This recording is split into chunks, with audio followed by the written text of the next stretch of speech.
Hamilton, Story County in central Iowa, southeastern Greene County in west central Iowa, western Hardin County in central Iowa, southeastern Webster County in central Iowa, northeastern Guthrie County in west central Iowa, Hamilton County in central Iowa, Boone County in central Iowa, northern Dallas County in central Iowa, until 11:45 a.m.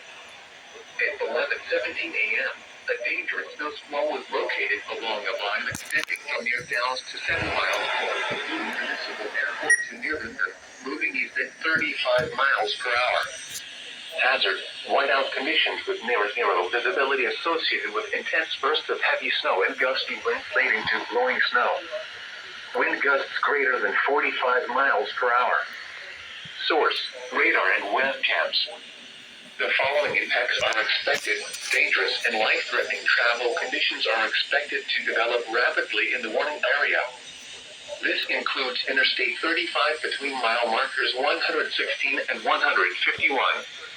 Locations impacted include Ames, Boone, Webster City, Perry, Iowa Falls, Story City, Madrid, Ogden, Dallas Center, Roman, Jewel Junction, Lenora, Gilbert, Whitmore, Lake Alabama, Iowa State Center, Boone Speedway, Hubbard, and Grand Junction.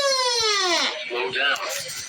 Rapid changes in visibility and road conditions are expected with this dangerous snow squall. Be alert for sudden whiteout conditions.